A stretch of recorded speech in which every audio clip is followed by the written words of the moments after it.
दरअसल इतिहास के पन्नों को पलटना शुरू कीजिएगा तो आपके जहन में एक सवाल उभरेगा। इससे पहले आरएसएस ने कभी नेहरू गांधी परिवार को निशाने पर नहीं लिया। फिर वो कौन सी परिस्थितियां हैं कि मौजूदा वक्त में इस बात का जिक्र लगातार हो रहा है कि हां, निशाने पर लिया जा सकता है, वह भी नेहरू गांधी परिवार को। इतिहास के पन्नों को टटोलें या फिर आगे लिए चलें, आपको जिन स्थितियों में चलना है चलिए, लेकिन शुरुआत हम आपको दिखलाते हैं कि आखिर रिश्ते बेहद निकट हुआ करते थे एक वक्त संघ परिवार और नेहरू गांधी परिवार के। क्या कोई कांग्रेसी परिवार का व्यक्ति शहीद वीर भगत सिंह को मिलने गया था? कुछ लोग ये मानते हैं कि जो प्रधानमंत्री पद है वो एक ही परिवार के लिए रिजर्व है।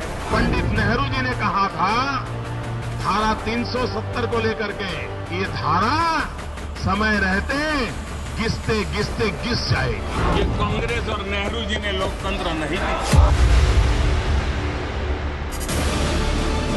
बीजेपी के पीएम नरेंद्र मोदी के निशाने पर नेहरू परिवार है, यानी जिस परिवार को कभी संघ परिवार ने निशाने पर नहीं लिया, जिस परिवार को लेकर श्याम प्रसाद मुखर्जी से लेकर वाजपेयी और आडवाणी तक खामोश रहे, या कहें सीधे टकराव कभी मोल नहीं लिया गया, उस समूची राजनीतिक विचारधारा से अलग पहली बार नरेंद्र मोदी ने सोनिया, राहुल, प्रियंका पर सीधे हमला क्यों कर दिया? और मोदी के हमले को लेकर वही संघ परिवार खामोशी से मंद मंद क्यों मुस्कुरा रहा है? और पहली बार उस प्रणब मुखर्जी के जरिए गांधी नेहरू परिवार पर हमला बोलना चाह रहा है जो खांटी कांग्रेसी है, पर कांग्रेस का मतलब नेहरू गांधी परिवार है।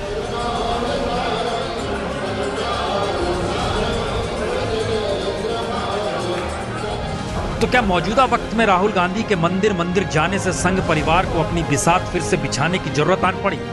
क्योंकि संघ इस हकीकत को समझता है कि कांग्रेस को जब तक नेहरू गांधी परिवार के अक्स में देखा जाएगा तब तक वैचारिक तौर पर ना तो संघ का विस्तार होगा ना बीजेपी का। क्योंकि इतिहास के पन्नों को पलटे तो महात्मा गांधी की हत्या के बाद आरएसएस को लेकर सरदार पटेल का रुख उतना नरम कभी नहीं था जितना संघ परिवार बताता है, बल्कि नेहरू का रुख संघ को लेकर नरम जरूर हुआ। और उसका खुला नजारा चीन के साथ युद्ध के बाद नेहरू का संघ परिवार के पक्ष में खुलकर बोलना रहा।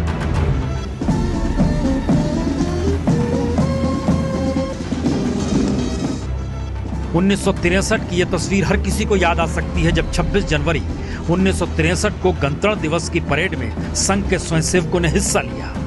उस वक्त नेहरू ने बाकायदा सरसंघचालक गुरु गोलवलकर से संघ के स्वयंसेवकों को गणतंत्र दिवस परेड में शामिल होने को कहा था।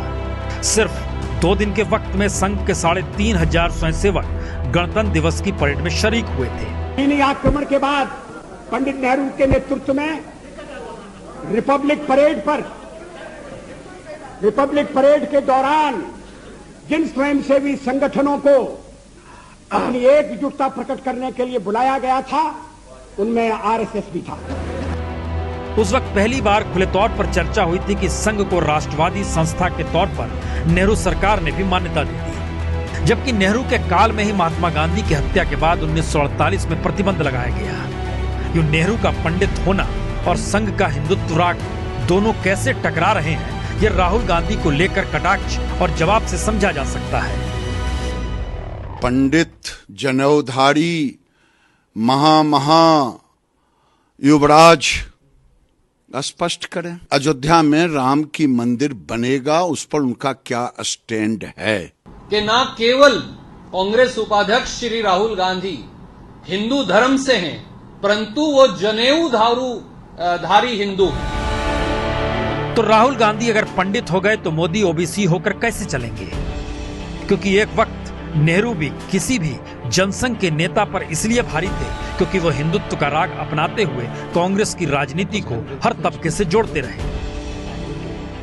दरअसल नेहरू परिवार से संघ परिवार की करीबी की एक वजह कमला नेहरू के गुरु स्वामी अखंडानंद का होना भी है। रामकृष्ण मिशन से जुड़े स्वामी अखंडानंद कमला नेहरू के गुरु थे और स्वामी अखंडानंद से गुरु गोलवलकर की करीबी थी। और कमला नेहरू की मृत्यु के बाद नेहरू ने स्वामी अखंडानंद से ही वार्षिकी श्राद्ध कराने को कहा, साथ ही एक अस्पताल खुलवाने का जिक्र किया, जिस पर उस वक्त गुरु गोलवलकर की सहमति से स्वामी अखंडानंद ने सहमति दी। हालांकि स्वामी अखंडानंद रामकृष्ण मिशन से जुड़े थे। सवाल सिर्फ नेहरू परिवार से संघ परिवार की करीबी भर का नहीं, सवाल यह भी है कि जिस तर्ज पर मौजूदा दौर में संघ परिवार को लेकर सोनिया गांधी और राहुल गांधी सीधे निशाने पर लेने से नहीं चूक रहे, वैसे हालात इससे पहले कभी थे नहीं और अब संघ परिवार को लगने लगा है। एक वक्त जेपी के पीछे संघ खड़ी थी, तो अब प्रणब मुखर्जी के पीछे खड़े होकर नेहरू गांधी परिवार की कांग्रेस को ही ठिकाने लगाया जा सकता है, क्योंकि 2019 में मोदी सत्ता से हटे तो फिर अगले बरसों बरस तक हालत नाजुक हो जाएगी। जरा कल्पना कीजिए, इमरजेंसी के बाद जनता पार्टी सत्ता में आती है। बावजूद इसके उस वक्त सरसंघचालक भाऊराव देवरस इंदिरा गांधी को निशाने पर नहीं लेते हैं। वो कहते हैं भूल जाइए, माफ कर दीजिए, फॉरगेट इट एंड फॉरगिव। इस बात का जिक्र आज क्यों कर रहे हैं, जरा इस रिपोर्ट को देखिए, समझ जाइएगा कि असल में कांग्रेस और संघ परिवार यानी नेहरू गांधी परिवार और संघ परिवार के बीच में खड़े होकर स्थितियों को भांपना शुरू कीजिए। वाजपेयी अडवाणी तक के युग तक तो कुछ भी नहीं हुआ। क्यों नहीं हुआ, रिपोर्ट देखें।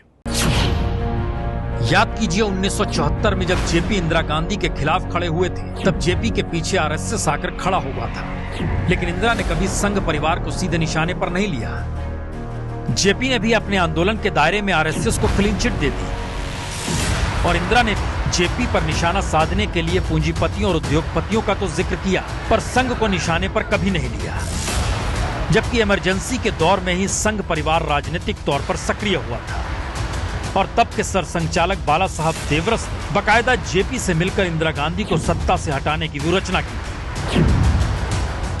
लेकिन 1977 में जनता पार्टी की जीत और इंदिरा गांधी की हार के बाद जो पहला बयान संघ परिवार की तरफ से आया था, उसमें इंदिरा के खिलाफ कोई आवाज नहीं थी। बाला साहब देवरस ने तब जनता सरकार को यही सलाह दी थी, देश की जनता ने इमरजेंसी को लेकर इंदिरा गांधी को सत्ता से हटा दिया, अब बदले की भावना से कोई कार्रवाई होनी नहीं चाहिए। उस वक्त देवरस ने कहा था फॉरगेट इट एंड फॉरगिव। ये जुमला बड़ा प्रसिद्ध हुआ था, लोकप्रिय हुआ और असल में संघ परिवार और नेहरू परिवार कभी टकराए नहीं। इसका असर संघ के राजनीतिक स्वयंसेवकों पर भी पड़ा।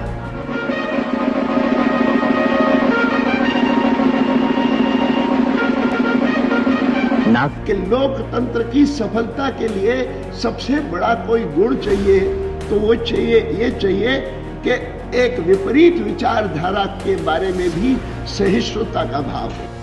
याद कीजिए, वाजपेयी, अडवाणी और जोशी ने कभी इंदिरा से लेकर सोनिया राहुल तक पर सीधा निशाना नहीं साधा।